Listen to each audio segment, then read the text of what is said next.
Hey, thanks for joining us for a chat. I'm sitting with Collett and we're talking about the good old selfie. Who doesn't love a good selfie? But apparently, I know I tend to think selfies associate them with being a little bit selfish, but they're not that bad after all, apparently. Yeah, so we always hear that, teens taking selfies means they're really narcissistic. Self-absorbed. Yeah. And I think, I often have a saying that I think teen bashing or verbal teen bashing is kind of like a national sport. I think our poor teens can't win. If they're taking selfies, there's something wrong. If they're spending time online gaming, there's something wrong. And really, just because our teens take selfies doesn't make them a narcissist. Really what our teens are doing is they are actually trying to show the intent very often. Okay. They're trying to show this is where I am. And whenever I do a seminar with teens or parents, I say, how many of you have sent a text message and it's been taken completely the wrong way? And that's why we invented emojis, to try and go, happy face, this is what I mean by it. And so our teenagers are doing the same. They're sending a message, say on Snapchat, to their friends, but they show their facial expression often. And it's trying to convey, I'm happy about this, or this is what I feel. Yeah. There's this new thing that I've seen happening. Young people are actually taking little videos, kind of the first part of a conversation, saying something, sending it to a friend. A friend will send a video back of themselves answering. Oh. So there's kind of this conversation happening. Right. And so our teenagers are not just able to speak emoji, they're actually learning facial expressions, they're learning to communicate.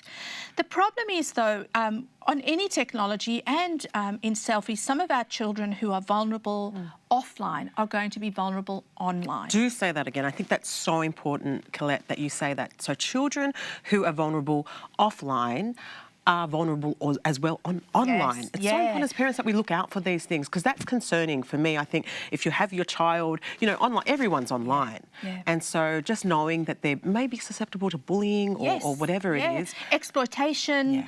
Yeah. So if our children are vulnerable, we need to just be a lot more aware. Don't think when your child goes online, suddenly, there's this world that makes them immune or puts a barrier around them. They're actually still vulnerable. And so for healthy friendships to happen online, they actually need to happen offline to start with. As parents, how can we see that our child is having healthy relationships offline and online? Are there things that we should be looking out for? So particularly our young children, what's so important is parents forget that children should not have social media under 13. 13 and up is the age our children should be getting Snapchat and Instagram and so on. Okay. And so it's being aware of that, because we open up a new door when that happens.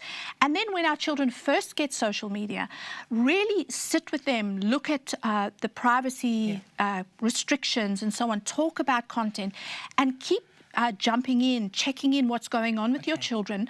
Because this is their language. Yes, so we need absolutely. to learn to speak their language as well. Yeah. And as they show maturity, you can begin to pull away and step away, but do not hand over a device and say, there you go, now, start your Instagram account. We're actually asking for trouble. But in that, when our teens take selfies and chatting to their friends, let's be a little bit gracious. They're actually doing okay in many areas. And if they're not, those are the times we need to jump in and give them some help. Thank you so much, Collett. Now, I hope that helps you keep your arms strong, keep your selfie game strong too.